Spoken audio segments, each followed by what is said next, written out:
how Lucifer robbed the Father and Jesus Christ, God-ship. Ezekiel 28, 1 to 19, Isaiah 14, 12 to 15, John 8, 44, 2 Corinthians 4, 4. But for Jesus Christ to be equal with the Father is not robbery. Philippians 2, 5 to 6. It all started when Lucifer uttered his self-destructive blasphemy. I will be like the Most High.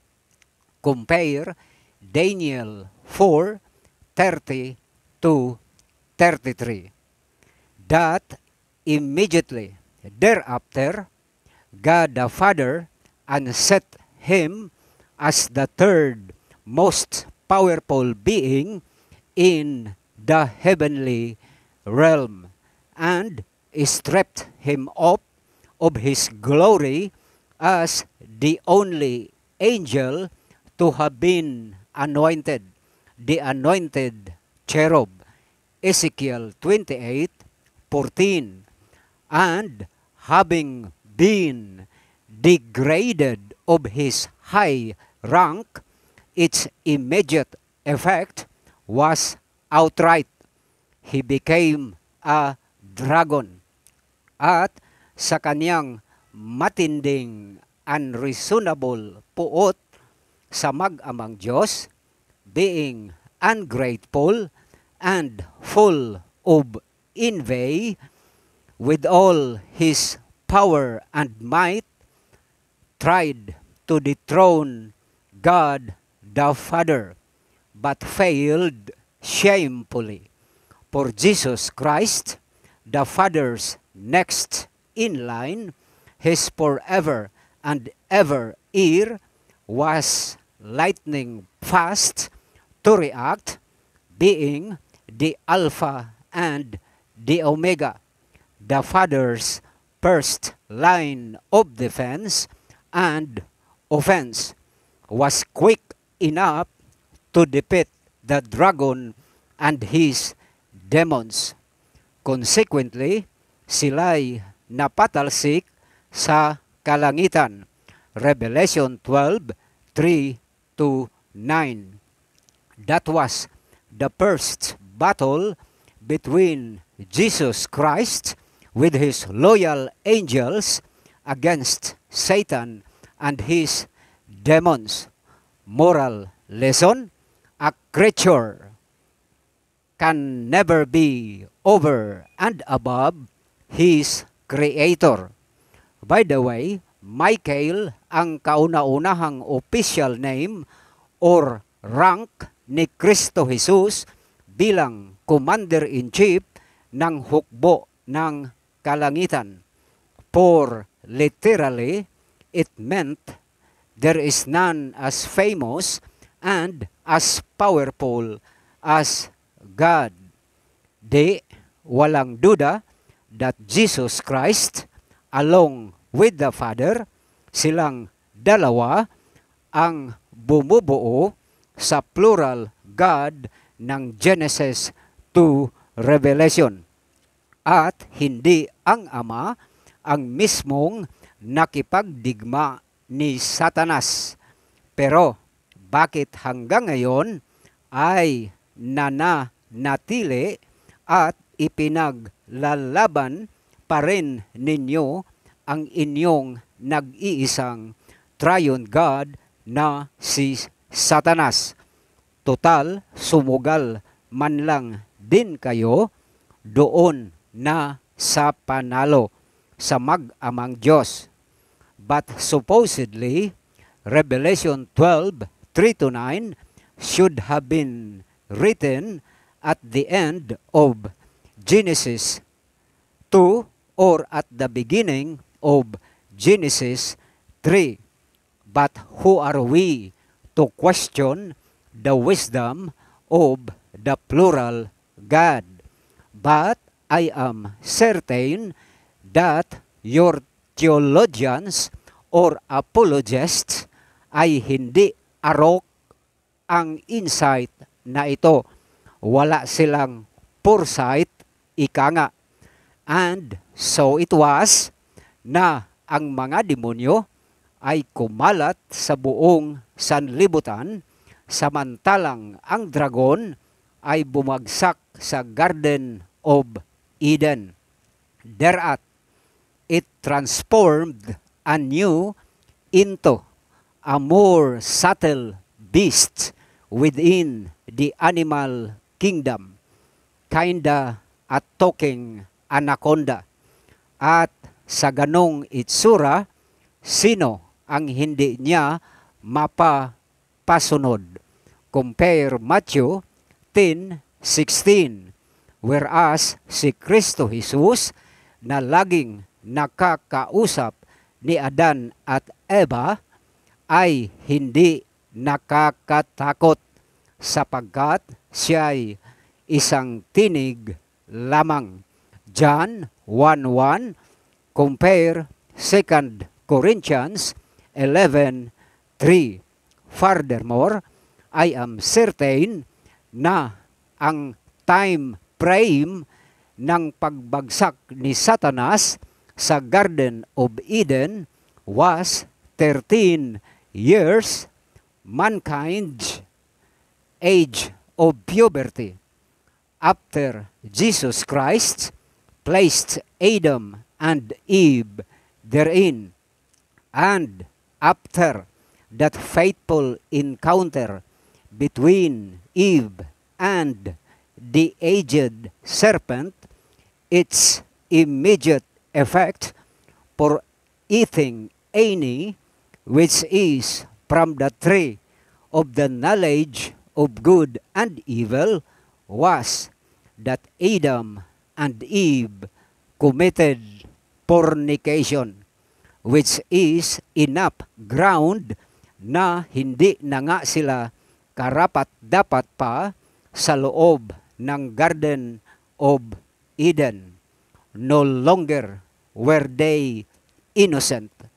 And to remedy their sin, ikinasal muna sila ni Kristo Jesus, Genesis 3:20-21, before they exited the Garden of Eden.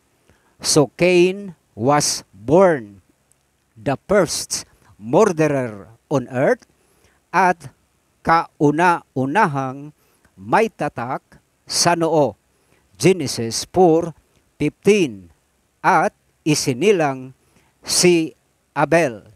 At dahil kasal na sila ni Adan at Eva, si Abel, their second child, ay naging kauna-unahang righteous man on earth. Matthew 23:35. But some churches are teaching that Satan was first to make love with Eve. Kathang isip lang yan ng nagdunong-dunungan ninyong false pastors and teachers. Walang sexual desire ang mga demonyo. They are neuter. Walang kasarian. Matthew 22:30. They cannot multiply. Their number is fixed, 52 million plus 1, citing Revelation 12:4 and Revelation 5:11. Therefore, strength-wise, di talaga mananalo si Satanas, for the ratio is always 2:1, the Father and Jesus Christ versus Lucifer alone, your singular triune God, and for every demon, 2 loyal angels ang tatalo sa kanya. O, susugal pa rin ba kayo sa talunan ninyong nag-iisa, but triune God na si Satanas? Only humans can procreate for having the X or the Y alleles, numbering 23 chromosomes per person. So, there it was that not only had Satan became God to his fellow demons, he also became God to the fallen humanity. But as for Adam and Eve, sila'y babalik lamang sa alikabok. Genesis 3:19. Ninakaw ni Satanas kay Adan ang dominion sa buong mundo by deceiving Eve. Genesis 1:26b, compare Luke 4:5-7. But as for Yahweh, na naging si Kristo Jesus, ay di niya nagawang malinlang upang magkasala. 2 Corinthians 5:21, 1 Peter 2:22. Hindi po exemption to the rule ang Panginoon. Siya'y hindi natukso ni nagkasala man dahil hindi siya tao. Romans 3:23. At di rin siya Diyos for 33 years, for his body experienced death for 3 days. Acts 2:27. Si Kristo Jesus ay si Yahweh na naghubad ng kanyang pagka-Diyos and was made in the likeness of men. Philippians 2:5-7. Hindi siya 100% God at di rin 100% man. He is always an uncreated being regardless of time and place, for he is co-existent with the Father.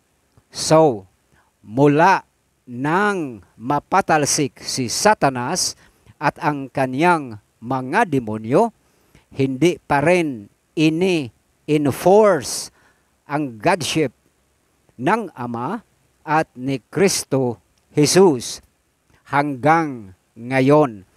Revelation 12:12. Kaya nga, tuloy-tuloy pa rin kayo sa inyong panambahan ni Satanas, ang inyong nag-iisang triune God. Ngunit dahil sumasailalim na ang buong mundo sa one world religion, camouflaging as the Abrahamic family house since February 16, 2023, at sa pag-upo ng isang US President na ang first name, middle name, at last name ay nagsimula sa letter F, the sixth letter of the English alphabet. Siya na nga ang 666 ng Revelation 13:18.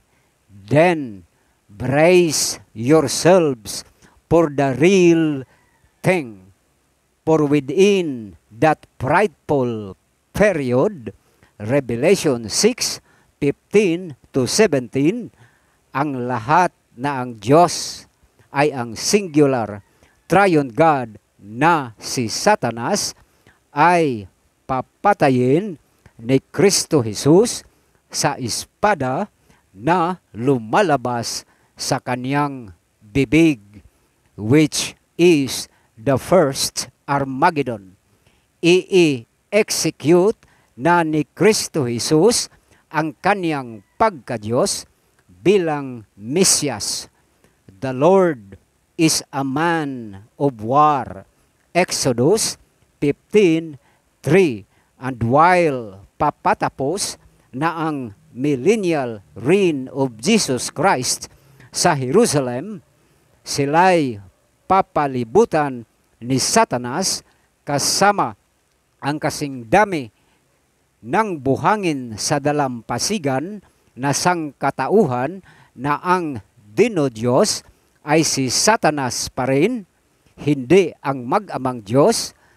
And at that critical and decisive juncture, to rescue Jesus Christ and the millennial saints, God the Father, as a consuming fire, will execute the final Armageddon, the final wrath of God, and devour them all. And that would be the ultimate justice and judgment. Peter, who wrote the book of Hebrews, described it as, "It is a fearful thing to fall into the hands of the living God." Hebrews 10:31. But for us, na ang Diyos ay ang Ama at si Kristo Jesus, pagtitiyak ni Pablo, "I hath not seen, nor ear heard, neither have entered into the heart of man the things which God hath prepared for them." 1 Corinthians 2:9.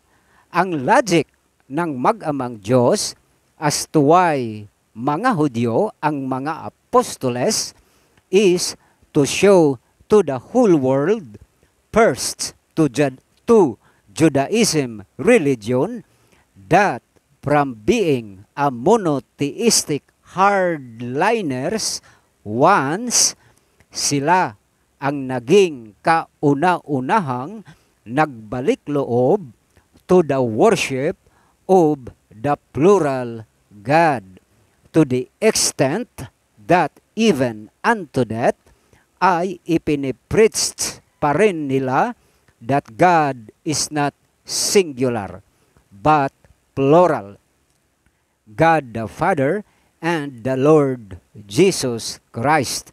Kaya minsan napatanong sila, "Lord, wilt thou at this time restore again the kingdom to Israel as in the days of Solomon?"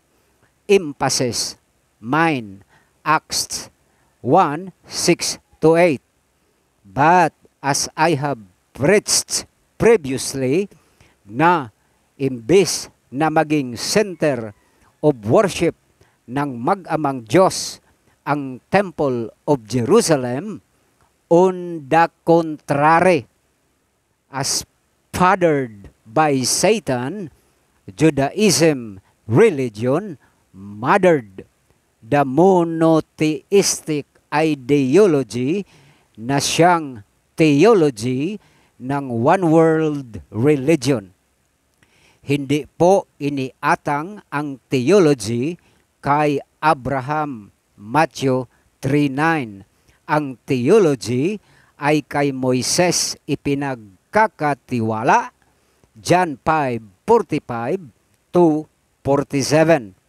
At ang theology ni Moises ay hindi monotheistic, but that God is plural.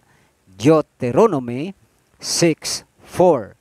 Proof that God is plural ay ang transfiguration ni Kristo Jesus. Matthew 17:1-8. There, Jesus Christ was talking with Moses and Elijah. Patunay na si Kristo Jesus nga ang actual o personal na Diyos ng Old Testament for and in behalf of God the Father. Compare Matthew 22, 43 to 46. While the Father take note of this, ay kausap-usap sina Peter, James, and John, and never can it be read in Matthew 17:5 na umakyat ang tinig ng Panginoon sa kaulapan at nagsasabi, "This is my beloved Son, whom I am well blessed. Hear ye him." Kaya malaking kalukuhan talaga ang kanilang singular triune God doctrine na ang Ama, Anak, at Holy Ghost ay iisa lamang di umano. Oo nga, nag-iisa lang talaga si Lucifer, ang impostor God na nagdamit triune God para makapangluko pa lalo, na siyang ipinapatanggap ng most of the existing churches and religions na kumakalat sa buong mundo. Na-preached na ang Matthew 24:14, which is the gospel of the kingdom, which is the everlasting gospel, Revelation 18:4, which is the theology of Jesus Christ na dalawa nga silang Diyos, John 5:23, John 17:3, noon pang August 2022, through this seemingly insignificant blog, meaning the end ay nagsimula na. Ang inaantay na lang ay pag nahalal na ang US President na ang first name, middle name, at last name ay letter F. Pag nagkaganon na within such a period, Jesus Christ will suddenly appear. Jesus Christ will save or rapture you kung ang Diyos mo ay ang mag-amang Diyos. Albeit, pag ang Diyos mo ay si Satanas pa rin, your singular triune God, walang sore-sore, kasama kang papatayin ni Kristo Jesus sa espada na lumalabas sa kanyang bibig.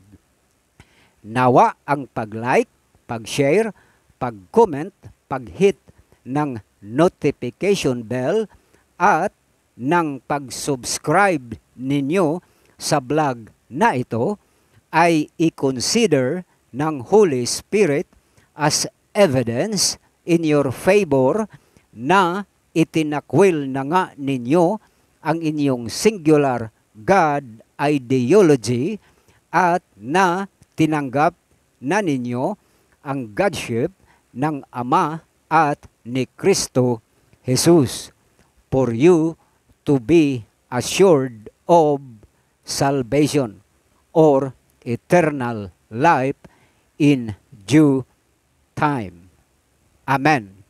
Yours truly, Romeo A. Murada, the workman of both the Father and also of Jesus Christ, through the infilling and the indwelling of the Holy Spirit. From the Philippines, August 19, 2025. Maraming salamat po and God bless.